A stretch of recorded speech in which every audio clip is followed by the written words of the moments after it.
Thank you for stopping by at the Movie Marquee. Our podcast reviews well-known movies and contains spoilers. The podcast may contain mature subject matter and mature language. Listener discretion is advised. Enjoy the show. Quiet on set. Places, everybody. And action.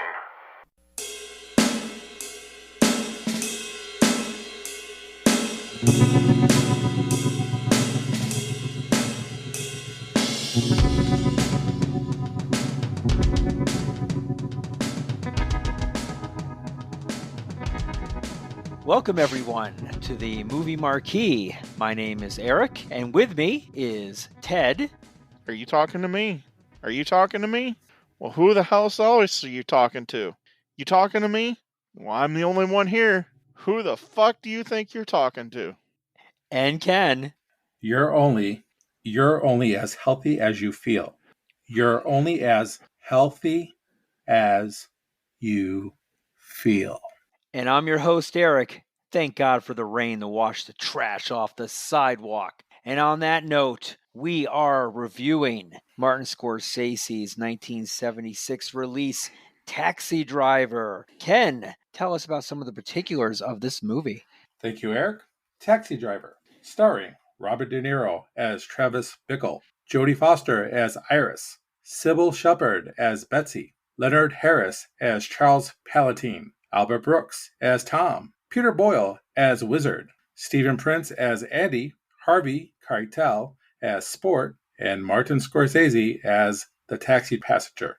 This movie was directed by Martin Scorsese, was produced by Julia and Michael Phillips, it was written by Paul Schrader, music by Bernard Herrmann, distributed by Columbia Pictures on February 8, 1976. It has a running time of 114 minutes, a budget of $1.9 million, and it made $28.4 million at the box office. That is impressive. Under $2 million for such a great movie. How about that? And that's $28 million in 1976 dollars. Yeah.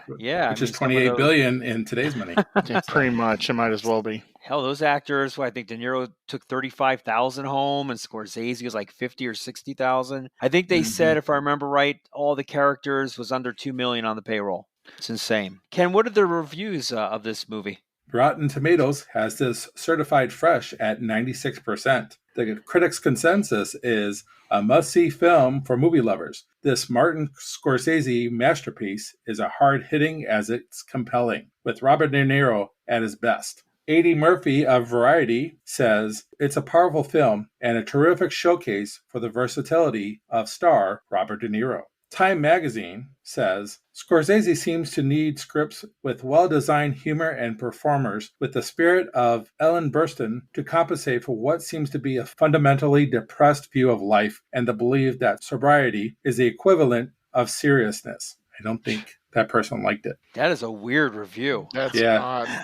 Ellen Burstyn? And Ellen Burstyn's not even remotely close to this movie. Yeah, I know. It's one of two reviews that were bad, and the other one was just incomprehensive. Roger Ebert of the Chicago Sun-Times says, Taxi Driver is a brilliant nightmare, and like all nightmares, it doesn't tell us half of what we want to know. And then Peter Bradshaw of The Guardian says, what a mad and brilliant film it is. 1,000 degree proof 70 cinema. He gave it a 5 out of 5. And Ben Walters of Time Out says, New York may have changed, but Taxi Driver is as powerful and painful as ever. And those are the reviews for Taxi Driver. Very cool. Very cool indeed. Ted, what is the plot of this movie?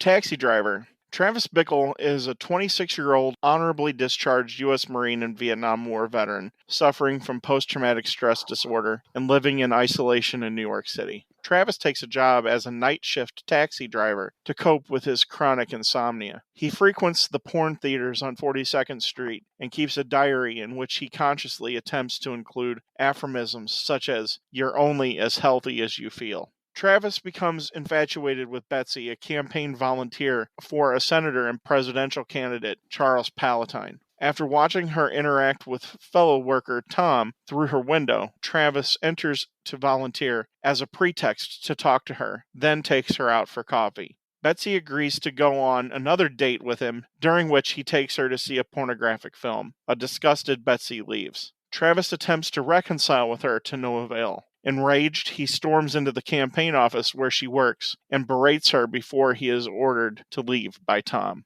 Experiencing an existential crisis and seeing various counts of prostitution throughout the city, Travis confides in fellow taxi driver Wizard about his thoughts, which are beginning to turn violent. However, Wizard assures him that he will be fine. In an attempt to find an outlet for his rage, Travis begins a program of intense physical training. A fellow taxi driver refers him to a black market gun dealer, Easy Andy, from whom Travis buys 4 handguns.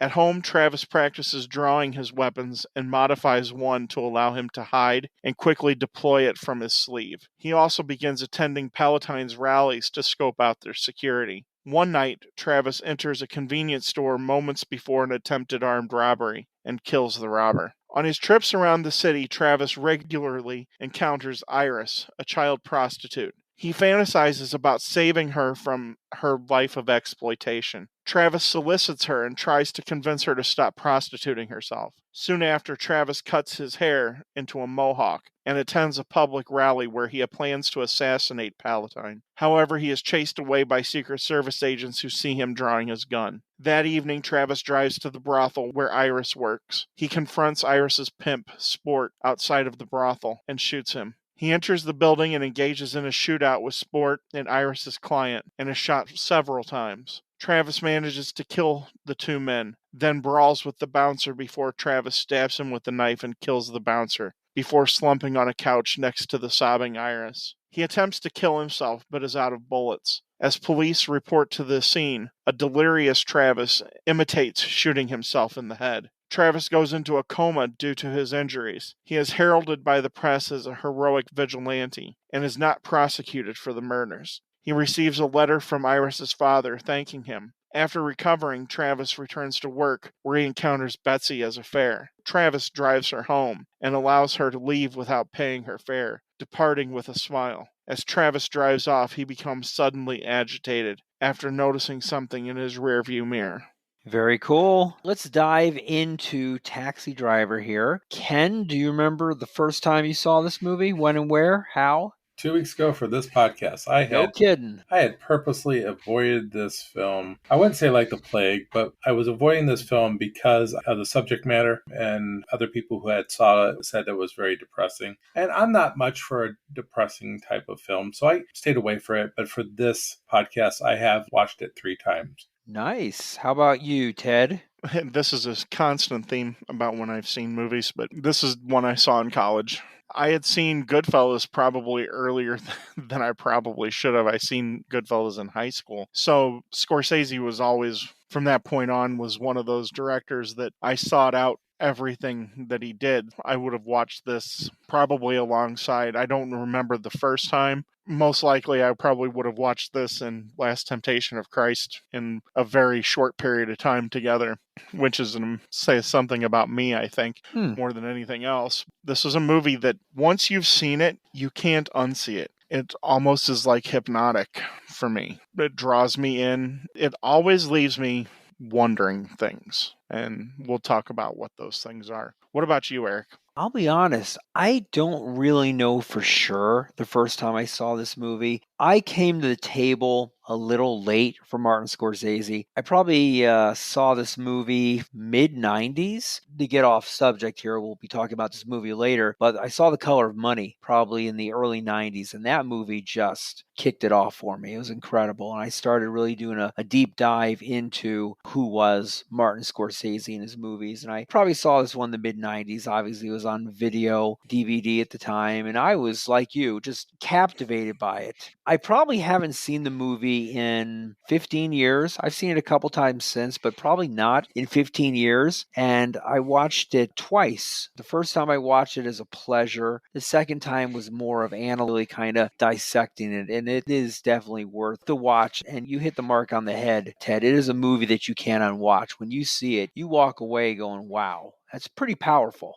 Another reason why I didn't see it since just recently is it's not really on TV over the last 20, 30 years. It might show up on Turner Classic Movies if it has. Don't think so. And we'll talk about why that's probably a good idea. Right. And I think that's another reason why I didn't get to see this film, because I would have to purposely go out and rent it. Back in the day, I would have to go to Blockbuster to rent it because it wouldn't be on paid cable, at least not when I was ready to watch the film. I want to make sure that I get this out there. This is a positive thing. This is a movie that if you are a movie connoisseur or you consider yourself a movie file, you have to see this movie. This is not a movie that you can just skip. This is a seminal movie. This is a true work of art. This is a masterpiece. Regardless of everything that we say after this about how we analyze the movie or what we think about the movie, this is why this movie keeps showing up time and time again on every list of movies to see before you die. It's as simple as that.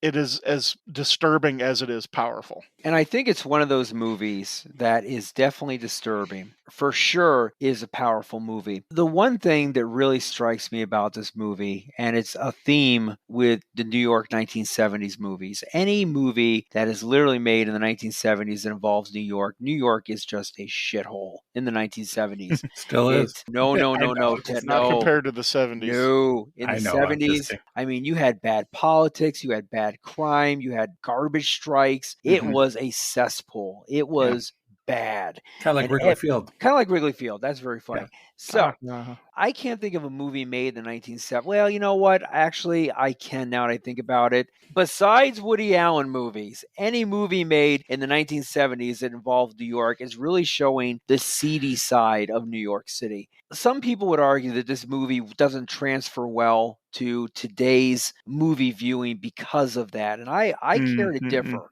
I think this movie transfers extremely well. And if you watch this movie for the details that it is a very relatable movie. And a lot of the themes in the movie are very relative to today. Oh, definitely. Oh, You hit the nail on the head. boom. Right off the top. Where I will say that Taxi Drivers differs a little bit from other 70s New York movies. New York almost is a character in this movie. Scorsese does this with a couple of other of his New York movies where New York actually kind of plays as a character. It's odd, but in the grand scheme of things, I don't care if you live in Detroit or parts of Los Angeles or name a major city, you're gonna relate to what you see on screen in Taxi Driver. The people who say that it doesn't translate well, go down to 9 Mile in Detroit. You see the same trash that Travis Bickle talks about. Yeah, but not everybody has been exposed to, let's say, 1970s New York. I'm talking about Detroit of today. But not everybody's been in Detroit either. I have never been to Detroit. So, Me and I've neither, never but been to New York. But you know what the situation is in Detroit. It's probably no worse than what it is here in Chicago. Dude, we can do a whole podcast on Detroit. You need to cut that out.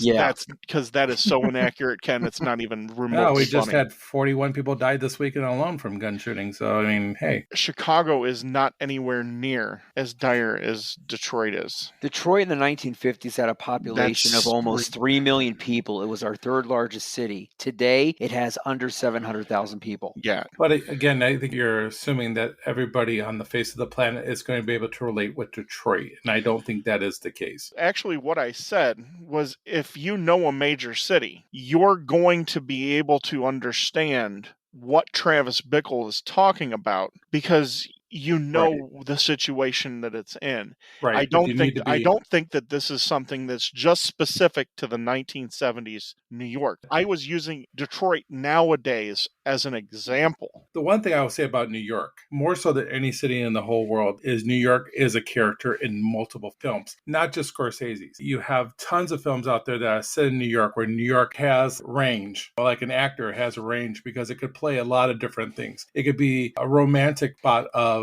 the world, but then we see the dirtiness of it here in Taxi Driver. New York is a well-rounded actor in a lot of movies. Clearly.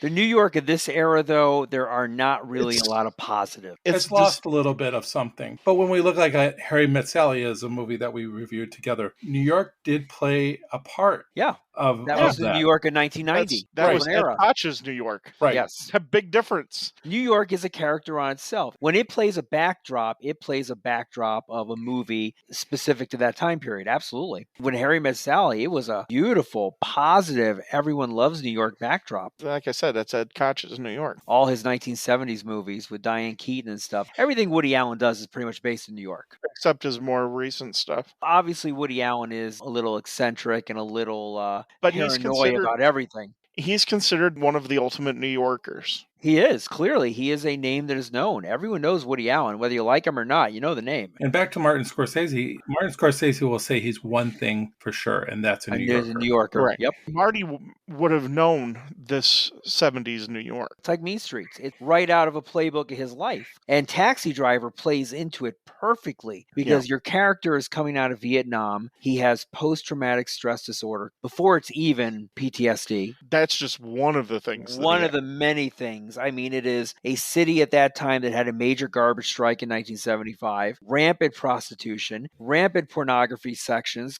that's referenced in this movie. It was just a very miserable city to live in where everyone pretty much hated everyone. It's like that line, I'll bring this up because it always makes me laugh, for the mayor in Ghostbusters, where it's a New Yorker's God-given right to hate everyone. It makes me think of the Sybil Shepherd character, Betsy. And he even says this. She comes in with that white dress, and she's kind of like the beauty of New York that we're not seeing in this film, but she does represent that beauty of New York. It's what he wants New York to be. Exactly. Beauty. Yes. Exactly. Does she really exist?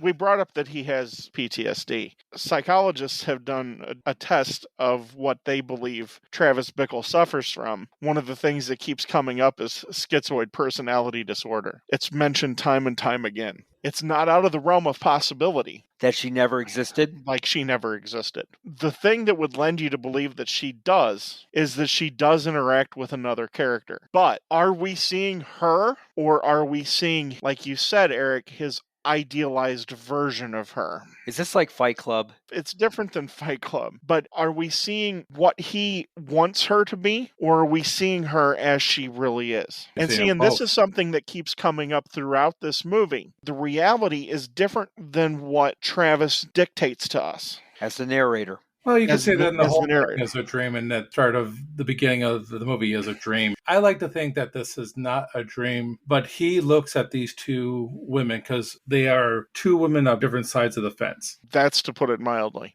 You have what he wants his woman to be. And it's a painted picture because he's already infatuated with her before he even goes in to meet her. It's a painted picture, and who's doing the painting? Well, he's doing the paint, but it doesn't mean she doesn't exist. Exactly. I was just positing that theory, but I don't know if that's actually really her. He's obviously put her on a pedestal. Right. And because she sticks out from everything else when she walks in with that white dress, and Scorsese shoots it, that she's completely different than everybody else in the scene.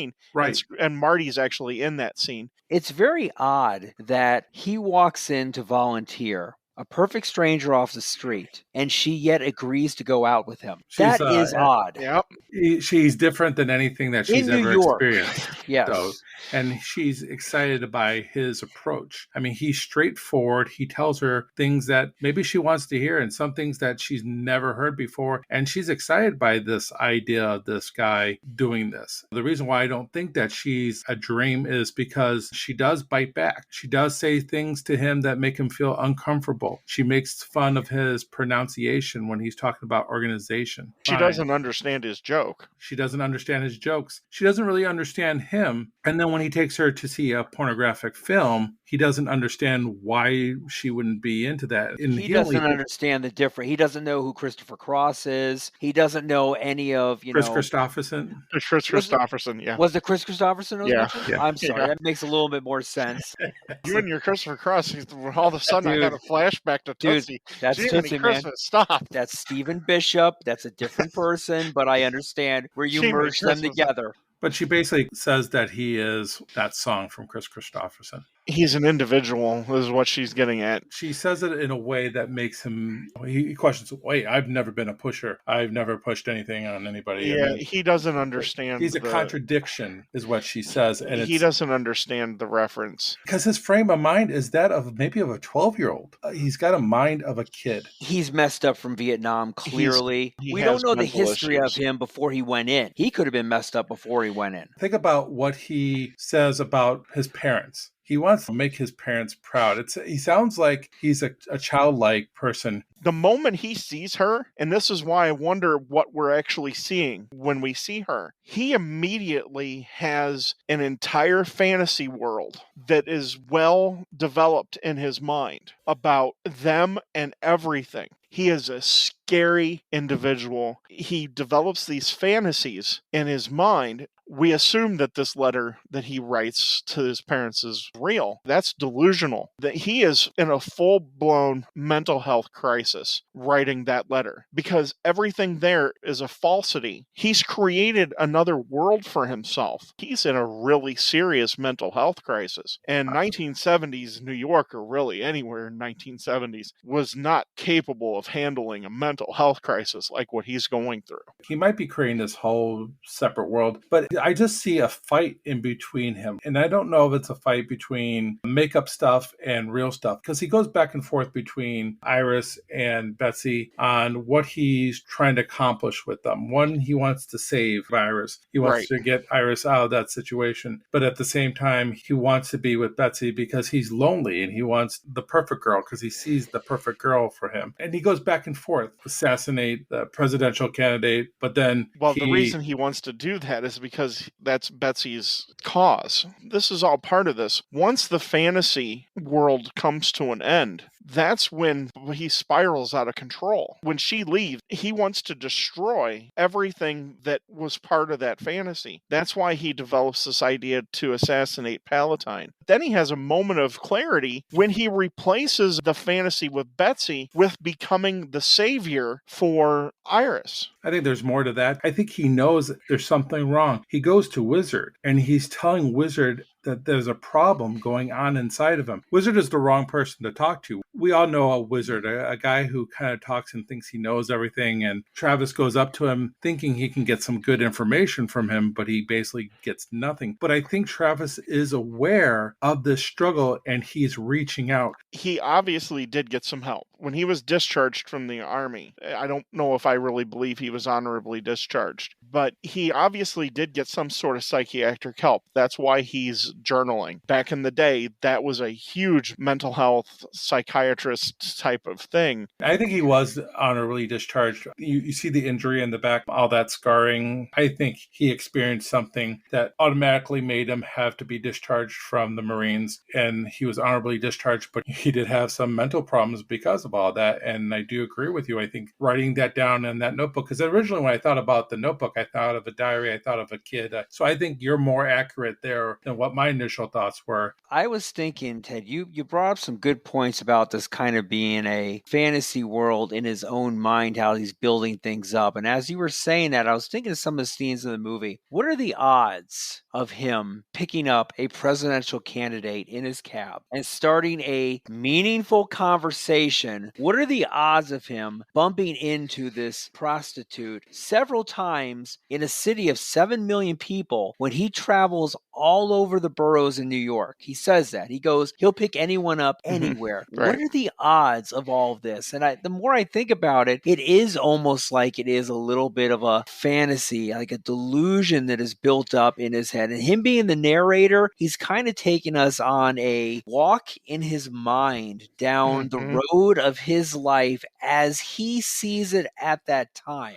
I think he's drawn to certain areas, though. I think the reason why he might see those repeated things often is when he's attracted to, like, the Iris situation. She gets into his cab. He can't stop thinking about her. He's fixated. He's upset. Right. He's obsessive. He's obsessive. So he returns to the same places over and over and over again. He might have been well-traveled, but because of Iris and because of Betsy, he's going back and forth between the same places. And that's why all these things happen to him. And as far as Palatine goes, being that it was 1970s New York, I don't know if that's a big stretch that somebody like that would have found their way into the back of a cab. Whether or not say they that- had the conversation, that is a whole nother thing. But if it had not been New York, possibly. John Lennon took cabs a lot. That's true. The conversation, though, could have happened because he's a politician. If somebody speaks to him, he's going to speak back because he doesn't want to represent something that would offend him. But if you notice, when he leaves the cab and shakes his hand, when he's walking away, he makes a little shrug a little bit like, what a crazy person did I just talk to? And Yeah. if you look at De Niro, all of a sudden, he goes from being really happy to see this presidential candidate to being a little, there's something not right in his look. And I think he sees what the presidential candidate just did. I agree. I think that would be the only case to give you that the conversation actually happened. I don't think that conversation had anything to do with him wanting to kill him, though. His desire to assassinate him was his desire to kill everything that had to do with Betsy in this fantasy world that he lived in. That's why he burns the flowers. And see, and this is another thing, as far as to whether or not how far this Betsy thing go, all of those flowers end up in his apartment. Well, that's because they were probably refused and he was the one that ordered them. They wouldn't have known where to deliver them back. No. Well, there would have been a billing address, wouldn't there? Not- 70s. 70s New York. No, they wouldn't have cared. Here's another reason why I think that shrug at that time frame might have set him off to kill him is because he looks at Charles Palatine as being a false god, false hero. And then he's blowing him off and not taking him seriously. I mean, that easily could have been for somebody who's in a mental health crisis, that could be something that would send somebody off the edge. Yeah, and he could probably still think that he is doing something right for Betsy here. He's thinking, hey, you're backing a bad person here. I should kill him off just for you, and then you'll be proud of me. And then you'll want to be with me because I saved you from being with this candidate that is totally wrong for you. We see how he reacts to Albert Brooks's character, Tom. Right off the bat says, I don't like this guy. This guy's totally wrong for you. He almost sounds like he wants to knock this guy off because he represents somebody that is totally wrong for her. And the only person that's right for her is him. That's why I'm thinking he might, right there with the shrug, that might have set him off. Very possible. Anything is really possible here because he is a terrifying character. Because, one, being a viewer, you don't really know what to trust because he spirals out of control and he's violent. It is a bad combination. Unfortunately, this is something that was all too common in the 70s, especially guys coming back from Vietnam. That's why homelessness in the 70s, post-Vietnam, became such a huge problem, was because of the mental health issues. The Reagan era closed a lot of the mental health hospitals and put these people out onto the street. That was another thing that caused these people that need the help, they couldn't get it. See, that's the thing. He acts just normal enough most of the time, but he is your prototypical of what you would look when you psychologically analyze a spree shooter or a mass killer or an assassin. You don't have to look any further than John Hinckley Jr., who tried to assassinate President Reagan. And that's the segue I was looking for. Because you had him, but then you can also see a lot of comparisons between Travis Bickle and Mark David Chapman, who assassinated John Lennon. And then there's a man, his name is Arthur Bremer. He was the man who attempted to assassinate presidential candidate George Wallace. Now, the man who wrote Taxi Driver, his name is Schneider. He's come out and said that he wrote Taxi Driver without any knowledge of anything that Arthur Bremer had to say. But when the FBI released parts of his journal that he kept, it's so strikingly similar to Travis Bickle's writing that it's downright scary. And I don't really want to go into his comparisons with Mark David Chapman because the biggest thing is what Eric was just going to allude to, which is John Hinckley Jr. Holy smokes. Taxi Driver was shown in its entirety to a jury to prove to the jury that John Hinckley Jr. thought he was Travis Bickle. Again, trying to impress Jodie Foster. He was trying to save and impress Jodie Foster. That is truly terrifying. And if you look at some of these more recent, the mass shooters and stuff like that, Travis Bickle is basically an outline for these people. He's a loner who doesn't fit in, who has some sort of mental health issue, and is violent. And God knows what he saw in Vietnam. I mean, because he definitely has the PTSD portion of that as well. We know that he's violent at the end when he getting ready to assassinate Palatine, and then he goes and kills off Sport and people that are keeping Iris as a hooker. But up until then, he barely shows any physical. He's building. His teapot is boiling, and it's not whistling yet. Could anything have Set him off? not go off at all? I don't think so. Not at the point that he got to. He needed help. And like you had brought up Wizard, and there's a whole lot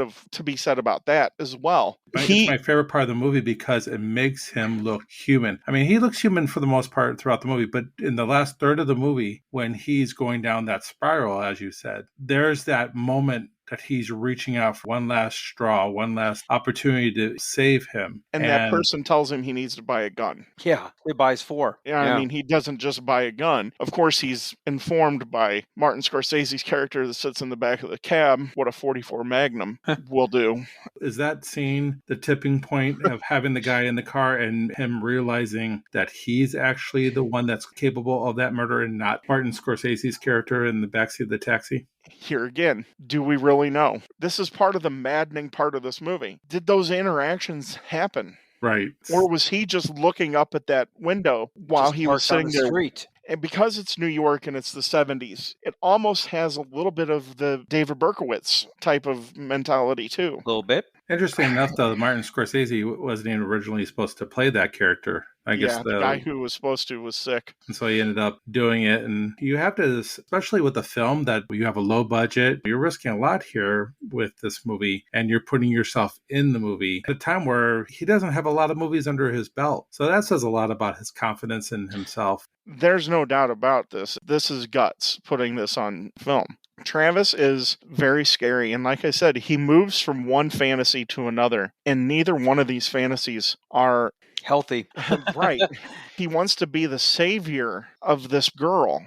Some of these fantasies are healthy. The problem is they interact with the fantasies that are not healthy. If they were separate, that's one thing, but he combines them to mesh them up to be one whole thing. It's one thing to want to save somebody, but then it's an entirely different thing to be obsessed, fixated, and have that be your reality. Because we can see somebody on the side of the street, a homeless person, and go, man, I'd really like to help that person. He can't do that. He then comes up with this entire scenario where he's got to take her away from the pimp and he's got to send her back to where she came from. And what's the one thing that's the constant there? He has to disagree with you on that, because when they're sitting in the restaurant, him and Iris, and she talks about going to the commune, when he says that he's going to take her to the commune, she's like, go with me. He says, no, I can't do it because I got, other plans, got something I'm working with the government. He's got another fantasy. His fixation, though, varies. It's all over the place. It's not. His fixation is not to be with her.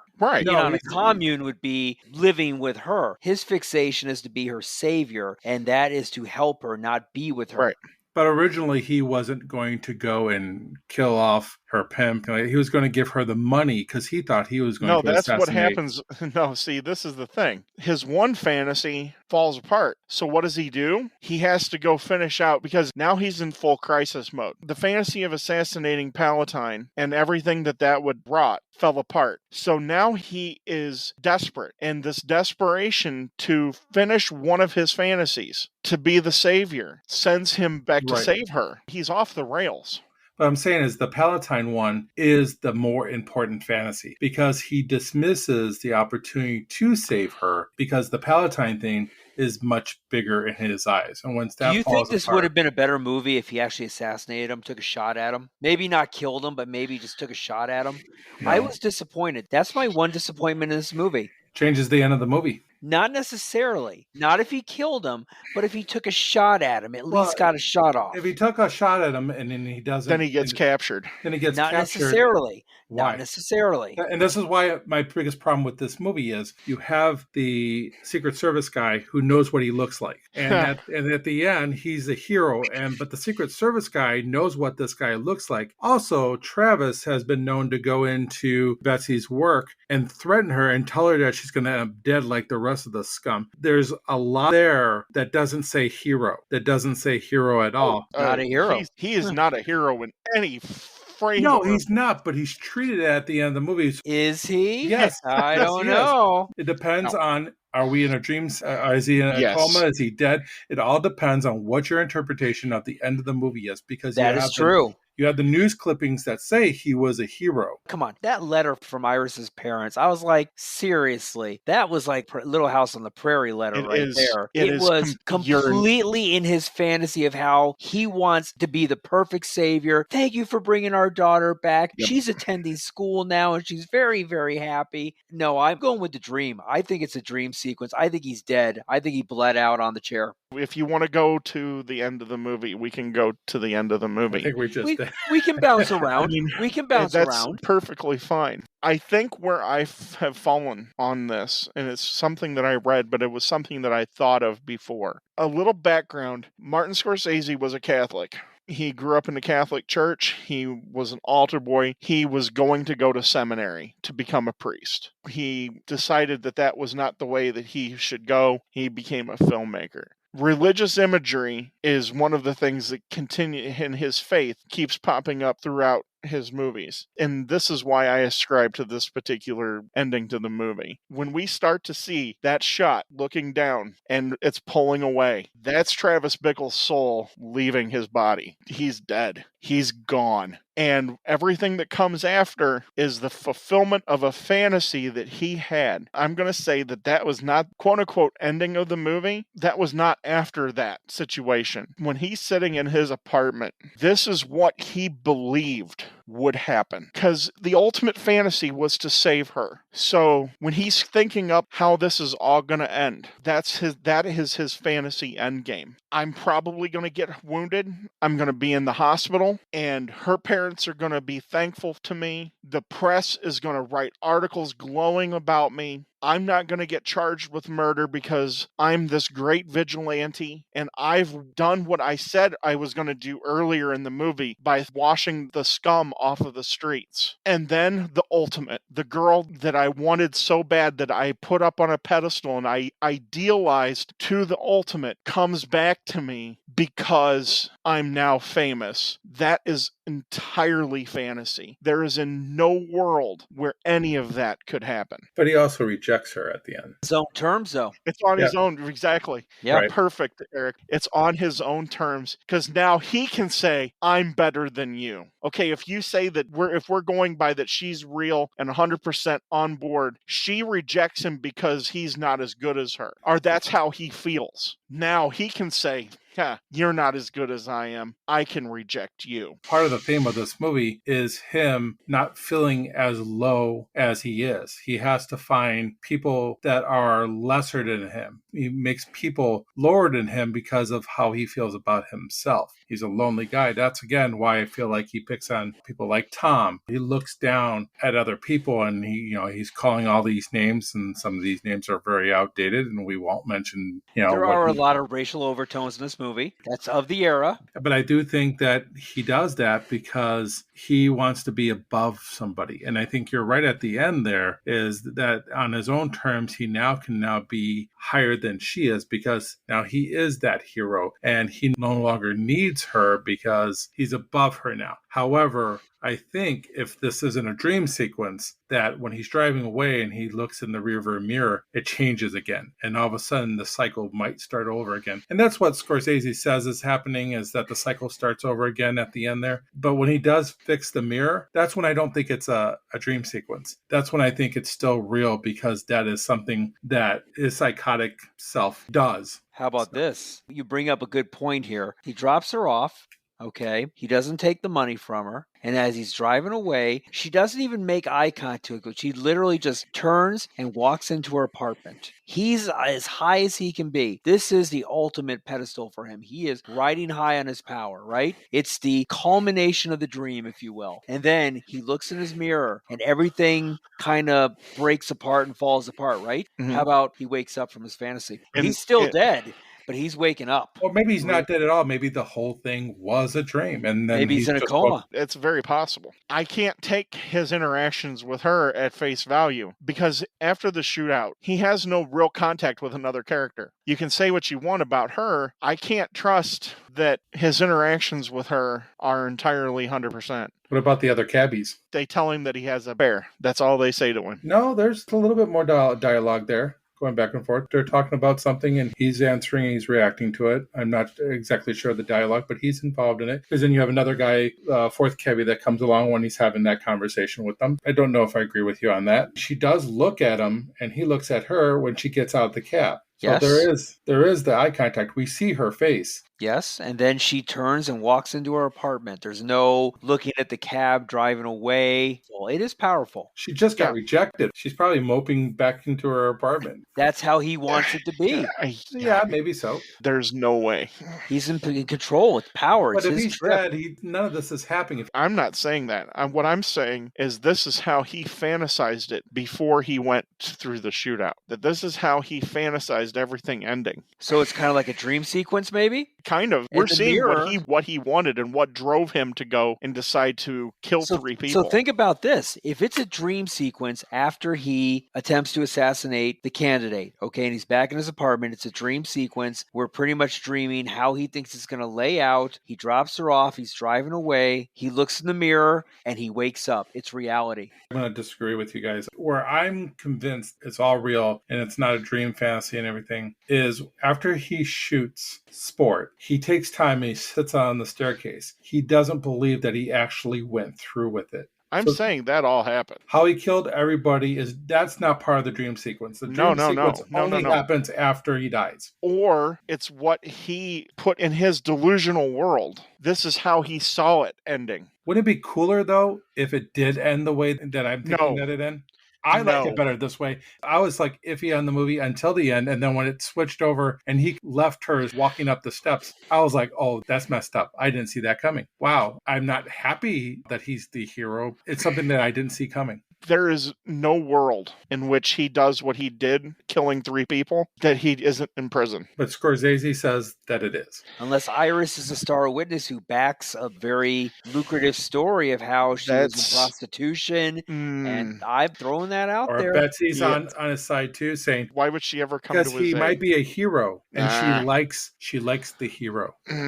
Wasn't she sitting next to Ballantyne when he was going to take a shot at her, or was that Tom? They were both sitting next to They were both sitting there. And he was walking in the crowd too with the Secret Service guys when he didn't shoot. But there's no way that he's not in prison. Unless you come up with a situation like what happened to Joe Colombo, where he was assassinated during, was it Christopher Columbus Day's parade. He was going to have a big speech and somebody in the crowd assassinated Joe Colombo, who was the head of the Colombo crime family. There's no way he gets away with this. Well, he's already got away with one murder. We haven't talked yet about he shoots the robber who's robbing the convenience store, and he says, I don't know what to do here. The gun is, it's not registered. And the owner of the shop says, don't worry, I'll take care of it. And then he just starts hitting him with a crowbar. Or something. And I'm thinking, how does a crowbar help with a gunshot? And then amazingly, there was no blood from the gunshot. That could have been a MPAA thing. Probably so. But he gets away with that murder. I think that also helps fuel him because now he knows he can do it. He has killed somebody. He's taken somebody's life outside of the Marines. But I just think it's weird. How is this convenience store person going to take care of it? First of all, there's a gunshot and there's no gun. Because it's 1970s New York, right? And it's a black guy and it's a white store owner in the neighborhood. Bingo. It's irrelevant. They're going to take the white guy 100%. I guarantee you. Okay. Especially if the kid is younger, if he's got a prior record,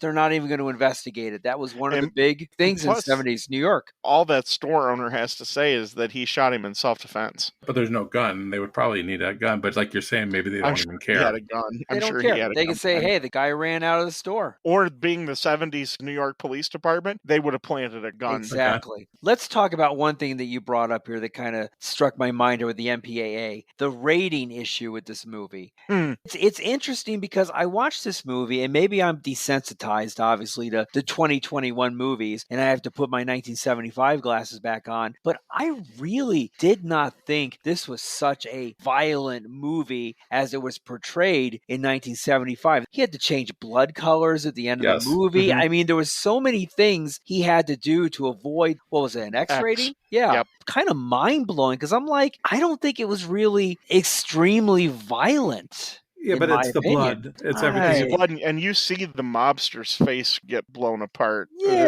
That's good costuming Yeah. and yeah. special effects there. The rubber mask. The Yeah. hand Yeah. thing was kind of dumb, though, when he first gets shot in the hand. That's a mob thing. Yeah, but I mean, the hand itself, that didn't look Oh real yeah, whatsoever. it doesn't look real.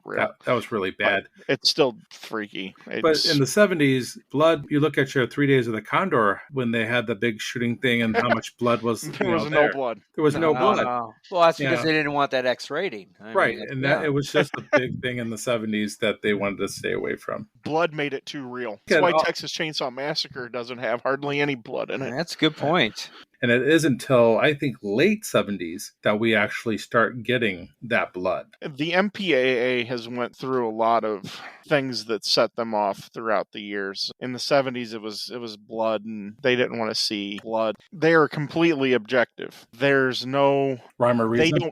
They don't have a guidebook. They follow the duck theory. If it looks like a duck, it quacks like a duck, then it's a duck. There was a great senator, I believe, that was talking about pornography in the 80s. I'll know pornography when I see it. That's kind of the theory that the MPAA works with. Well, we'll know it when we see it, type of a thing. That's why Alan Dershowitz was able to tear apart the MPAA. They still have way too much authority over edited content. Yeah, yes. like if you watch a movie that's edited, certain things you're like, why wasn't that taken out? There's no rhyme or reason for a lot of this. Since we're talking about those ratings and controversial things, I really would like to talk about Jodie Foster as Iris. The fact that she's playing a 12-and-a-half-year-old hooker who she happens to be 12-and-a-half years old. Yeah. Oh, that's very controversial. It had to go before court. She had to go see a psychologist. They had to okay it that she could play the role. And actually, when the quasi-nude scene, that's actually not her. No.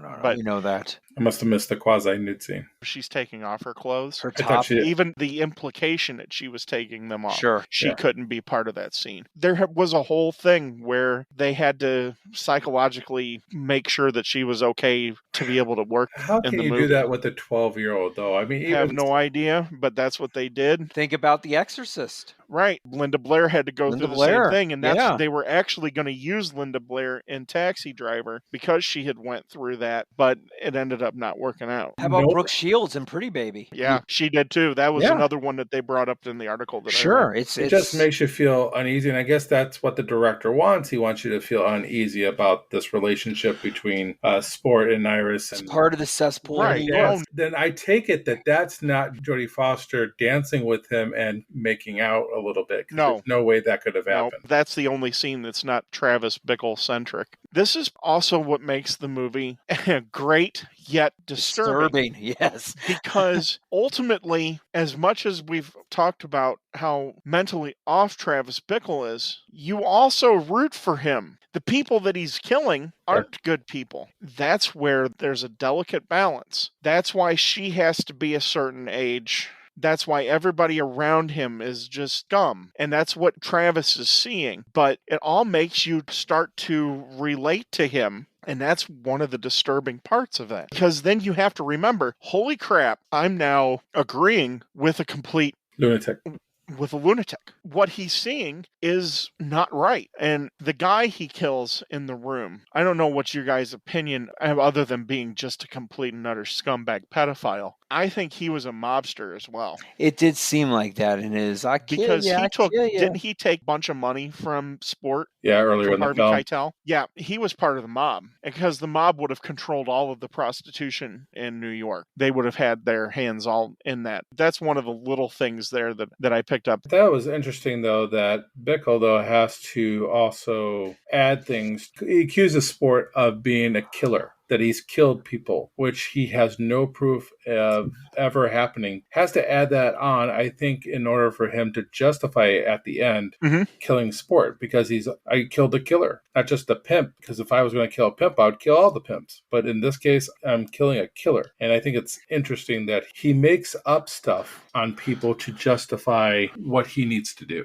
Exactly, which then goes to make you have to question how he sees everybody else, because he has a problem with Sport, but they make sure to let you see in that one cafeteria / diner that all of the cabbies are at, you see the black guys dressed up as pimps. Yes, I saw that. And he has nothing to say to any of them. Issues. You know, what's interesting, though, was originally that Sport was supposed to be black. They felt the need to change that because of the racial undertones and afraid of rioting. And he has a point there. I like it better that he's not, just from a story point of view. I wish he didn't talk the way he talked. He talks like a New York pimp. Well, that's Harvey Keitel. I like Harvey Keitel for that character. Oh, yeah, he's great. He also spent 2 weeks with a pimp and doing the research for the movie. So he knows how they talk. That's exactly how they talk. He's a smooth talking, kind of funny type of guy who relates to the guy and then is a monster to his lady. One other thing about Jodie Foster, the girl that's walking around with her, she's a real prostitute as well. And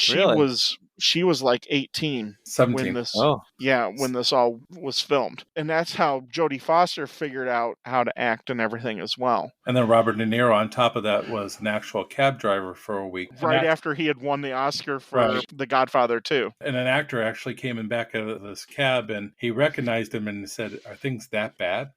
Even after winning an Oscar. Martin Scorsese loves that story. He'll tell it every single time they talk about Taxi Driver. Yeah, there's great little stories like that throughout the movie. But Harvey Keitel's character, he's in it just enough too. He's not in it more than he needs to be, because that character borderlines on being dangerous as far as kind of liking him. But you see him just enough to know that he's a complete scumbag. Isn't it interesting that when we first see him, we don't see him? When Iris gets into the cab, he pulls her out, but we only see like chest below and him throwing that crumbled $20 later, which later Travis gives to the guy who's running the bed and breakfast, I guess. Yeah. The guy who's renting out the rooms. Sure. So I'm surprised he gave it out to him. I would thought he would have given the 20 back to Sport. I thought that would make a lot more sense, but then Sport wouldn't take the money. That's all part of that transactional thing, because if he takes the money, then the cops can tie him to the money. There has to be a level of separation between that guy and the actual act. Before I forget about this, one of the things I read was Bickle's character was based a little bit off John Wayne's character in The Searchers. That should make you happy, Ted.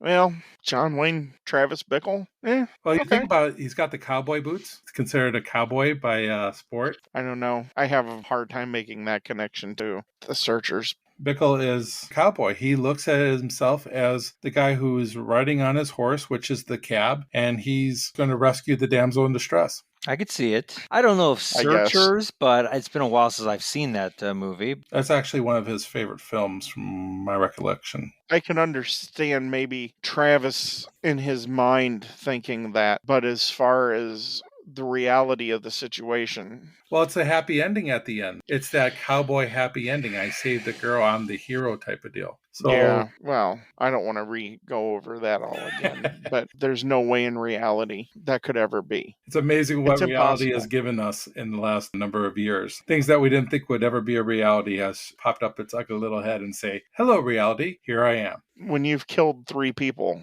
one, I don't think he could have survived the injuries that he sustained. He gets shot in the neck. Yeah. I mean, let's be perfectly honest. It's a stretch to think that he survives that wound. But then to have killed 3 people. See, this is where there's actual law, regardless of what you think of those 3 people. And they could be scum. The law does not see it that way. There's 12-year-old little girl involved. People are going to fight for him because he saved a 12-year-old girl from a pimp, a mobster guy. At the very least, he's going to end up in the same mental facility as Mark David Chapman. At the very least. Or he should be in the same facility. He might not go to Rikers Island, but the very least end up in a mental institution. Look at this. It's also, again, like you said, the 70s. I mean, you already told me that the store owner kills a black guy robbing his store. The cops are not going to care. And in fact, they're going to plant things. If they see this guy saving a 12-year-old girl from all these guys, there's very much a possibility that they can plant stuff to make it look like he's great. You're thinking that the two situations are similar. What's the major difference between the two? Black and white. Yeah, there you go. But the difference here also is a 12-year-old girl. It's the only difference that matters. Who's been used as a prostitute. It's not even that there's a 12-year-old girl there. It's how they've been abusing the 12-year-old girl. And they need a hero. And we know that everybody loves the hero, especially in the 70s. He is not a hero. You need to stop saying that. But people want the hero. So I could see this turning out to be him being the hero. He's not the hero, but in people's eyes, you just saved a 12-year-old girl. They don't know about all the other stuff. They don't know about what we know because we're just watching the film. The Secret Service identified him. At the very least, he's going to be brought in for that, too. They identified him, but he never did anything that they can prove. They can get him. There's no gun. Never saw him pull the gun. Never saw him pull a gun. Never saw him do anything but walk up. He's not getting away with triple murder. I don't know. He's not getting away with triple homicide. I think he can. Then that says a lot more about our justice system. Your opinion of the police. There are certain stretches that you can logically make. I can't come up with one case that I can think of where a man shot 3 people and got off. I mean, you're going to have to say that this is justifiable homicide. How many juries are going to... You bring out the 12-year-old girl, would let him off. You bring a 12-year-old girl into the courtroom and a juror... They would never let her testify. They don't even have to let her testify. Just bring her into the courtroom. You guys are pulling off a sequel here, aren't you? They wanted to do a sequel, but they decided not to do it because Scorsese does believe that he lives. I mostly agree with you, Ted. The thought of this actually going to trial is kind of ridiculous. Travis Bickle is not rich. He would not have had a private attorney. He would have had a public defender, a PD. He would have had a public defender. They would have done, at the very least, he would have gotten a plea deal. Then if he does the plea deal, he ends up in the cuckoo bin with Mark David Chapman. You have the newspapers. They could paint him to be a hero. You're also an election year. We already talked about this is also during the time where these candidates are coming out. This is more than just the presidency that's going on here. Things can get politicized. So I think in the right perfect storm, he can get off and get off being a hero. If word came out right off the bat that he saved this little girl from 3 lowlifes, newspaper could print him out as being a hero, and they will do everything they can to make sure that he stays that way. Well, you're talking some real Citizen Kane stuff there. Which is one of his favorite movies. You're making up headlines at that point. You're no better than the Hearst papers from the late 1800s and early 1900s, where the Hearst papers actually got us into a war making up headlines. I think he died, personally. I don't think he made it. I completely agree. Yeah. I completely agree with you. I agree think with you if it wasn't for the fact that the writer and the director said he lived. Yeah. So, what? A little bit of controversy goes a long way. They can say that, and it's all well and good. Okay, let's go down this rabbit hole. Uh-oh. He walks away, and he gets off, and he's allowed to go on, and he's a murderer or vigilante. If that's the route that you want to go, now we've just made a even darker view of our society. Yes, we did. He's definitely not a Charles Bronson. No. That is borderline dystopian as far as outlook on our society. That's almost natural born killers type of an outlook on our society. That we could let somebody like that off. That is as dark as it gets. I'm not disagreeing with you on that, but I'm saying that is it possible that our society allows that to happen? Neither Scorsese or Schneider has either said that this is as dark as that. I would think the only way you could do a sequel is if he didn't go to prison, or if he went to prison, it wasn't very long. Well, okay. Well, take case in point. Let's go back to one of our original examples. John Hinckley Jr. has been released from his mental institution. Custody of his mother, but he has been released. Yeah, he's in. God, she's got to be like 115 years old. Must be. Case in point, too, somebody in their infinite wisdom is thinking the same thing should happen to Mark David Chapman for his own safety. That will probably never happen. These are not apples to apples. Well, it kind of is according to Travis Bickle. That's fine if we're going that he gets out. But John Lennon, Lennon, he's not in prison. He's in a mental health institution. But John Lennon is not sport, and Ronald Reagan is not the innkeeper or whatever you want to call them, or the mobster. These people that got killed are very important people to society. These people are lowlifes. They're just completely different. But when Jodie Foster is asked about Hinckley, she doesn't want to talk about it. Would you? She was 18 years old. A guy tried to assassinate the president. On behalf of her. Yeah. Right. And that's another reason why you can never mentally prepare a 12-year-old to probably do this film. It's crazy. Well, there's a lot of schools of thought. It's like Stanley Kubrick didn't tell, is his name Danny Lloyd? Little Danny. Oh, yeah, Little Danny. That was a horror film. He never told him it was a horror film. But he never acted again. That's true. I don't have as big of a problem with that as I probably should. And you don't know what she's been told to say and not to say about the whole Hinckley situation. I haven't even heard that a question of that be asked of her. It was on the Today Show when they had their 40th reunion. Really? Yeah. Al Roker. Oh. Not Al Roker. Matt Lauer. Matt Lauer asked her that question. We know how that turned out for him. Yeah. He's a predator, no different than the guy taking the money for the rooms. Al Roker? Yeah, Al Roker.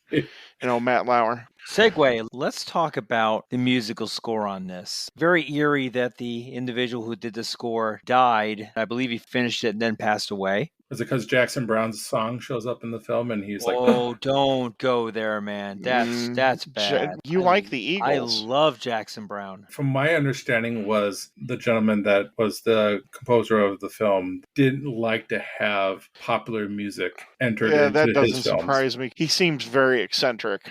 It's a very eccentric score. Because that song in there is so different from everything else. It works, but it does work. But it's so different from everything else. So Jackson Brown killed him? Is that what we're saying? Maybe. Okay. It's kind of jarring, that song. It's very odd. It just adds to the show. Weird that would pop up. Why they used Jackson Brown and they didn't use the Chris Christopherson song. Exactly. That's what I was going to go with. I was like, wouldn't that be more pointed that he actually finally got to listen to that record? Yeah, that's always interesting to me. Why did they play Running on Empty? No, I don't know. The rest of the score, I don't think it's my type of music.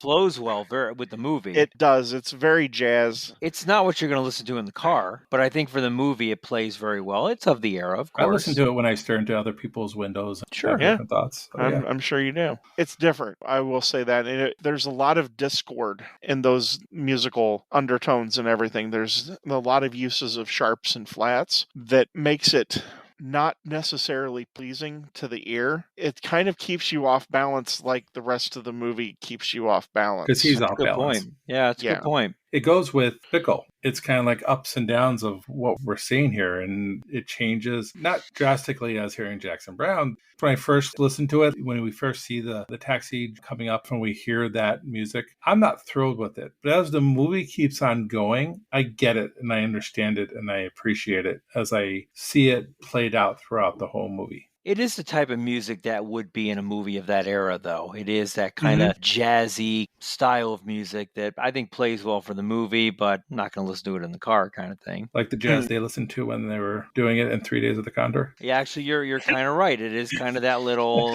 jazzy... Or at least it's not the score from The Firm. I still have nightmares of one guy plucking the strings of a piano just for fun. That's my PTSD. Well, your Tootsie soundtrack is on back order, so as soon as that comes in, flashbacks to that Go Tootsie Go. It's right. Which my wife has said, I was surprised that we didn't make the connection between Go Cubs Go and Go Tootsie Go. Oh, I hate that song so much. Yeah, Go Cubs Go song. Go Travis Go. Go Travis. Wow. Wow. Hey, New York, what do you say? It's gonna be a murder today. Kill some pimps today. Yeah. I really enjoyed how this is filmed. I'm not going to say what my grade is yet because I'll say that. But if anything, this is one of the best made films I've ever seen as far as cinematography, angles. One of my favorite shots is when he's on the phone talking to Betsy and you have those 3 phones there and you have some of that conversation and then the camera pans to the right To the hallway. as to like leave him alone because they feel bad for him, what he's going through on this phone call. It's like you happen to be a friend and you hang out with somebody and then you hear some not so great news or you kind of distance yourself away from that person. That's why I thought when I saw that shot, I thought that was awesome. It really accentuates his isolation. He's very isolated in that moment. And I did read in an interview that Marty said that that is the most important shot in the movie. Really? 2 points for Yeah. me. And he scored. Look at that. So he said that it's supposed to convey that he's entirely isolated. There's nobody. Not even the cameraman. It's just him, essentially. I concur 100% with what Ken said. It's shot wonderfully. There isn't really any shots that aren't set up almost perfectly. The whole It's- movie is shot just incredibly in New York with the backdrop. It really. Right. The backdrop. And I mean, you wonder if people are actually getting arrested in the background. There's a shot where they're coming out of the porn movie theater and somebody across the street is getting arrested. And I'm wondering, is that really happening? Right. It seemed like it could. I mean, there's just so many wonderful shots here. And not just of New York. Well, we had the line at the beginning of the show saying, "Are you talking to me?" That is shot with the mirror. Right. So it's in reverse. So you're looking at Robert De Niro's reaction in the mirror, not directly at Robert De Niro. It's just those little things here and there. That's awesome. Earlier, when you brought up The Searchers, I thought that's where you were going to go with that because that's more of a cowboy scene than anything else, Mhm. where he's trying to do the quick draw and he's pantomiming it to the mirror. Who are you talking to? You talking to me? And that's more cowboyish than just about anything else. Felt more like Dirty Harry. It's definitely of that era as well. Yeah.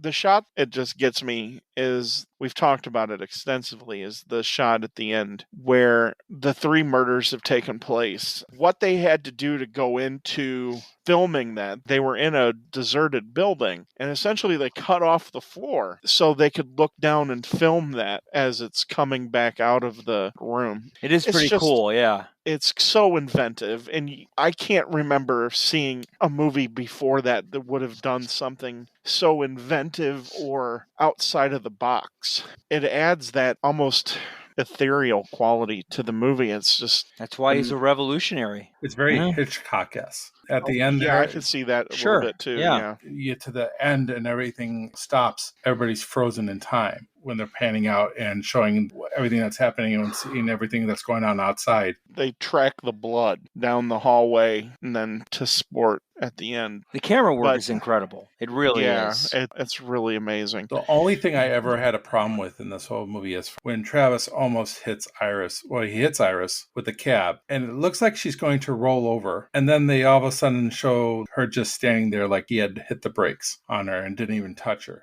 That was the only scene that in the movie when I was watching that I was like, that was either edited bad or shot bad. It kind of bothered me a little bit. Everything else was pretty awesome. I always thought that was kind of weird when he first goes sees the porn film that it's all blurry and they don't show anything. But then when They he's with probably couldn't. then later on when he's with Betsy, they're kind of showing They're showing an French orgy. they're not being descriptive, but why not show something similar to that? Why are you blurting out the whole screen? Why don't you just show something kind of similar? It just was off. I mean, it took a little bit of the Artsy just- fartsy. yeah, it's just if you're going to do it then, do it later. It just didn't make any sense to me on why they did it. Show anything there and showed something later on. There are certain shots from this movie that have become iconic. The one being the "Who are you talking to me" picture. But the picture that I can't get out of my mind is that picture of him slumped in the couch. He's got blood on him. He's got the mohawk and he's got his fingers to his head. That to me, it's an indelible image.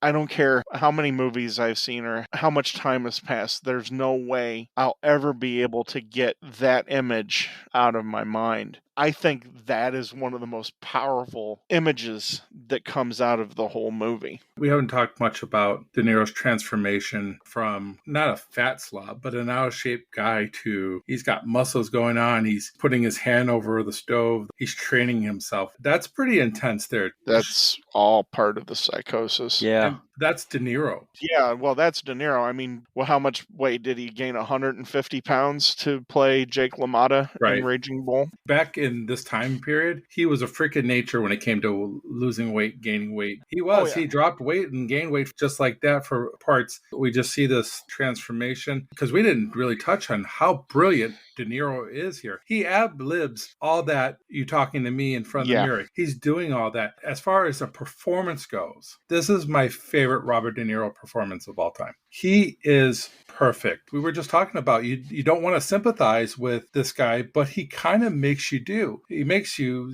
see certain things about him, and you kind of want to root for him to beat this. You don't want him to be this killer, this psycho at the end, because there's things about him that you do like, especially when it comes to trying to save Iris. I don't think anybody could have done a better job than Robert De Niro did in this particular movie. You said it perfectly. It's a master's class in acting. This is why De Niro is De Niro. I miss this De Niro. I miss this guy because I haven't seen him in a while. I haven't seen The Irishman, to be honest with you. I know that's amazing. I just haven't really decided to give up 3 hours of my life yet. You need to. And I will, but stuff that he's come up with outside The Irishman over the last 5 or 6 years has made me want to throw up in my mouth a little bit. Dirty People Grandpa, change. stuff like that. People change. Las Vegas, things of that I nature. know. But here, you're right, Ted. This is what acting is. When you want to learn from the best, this is one of those movies that you have to watch.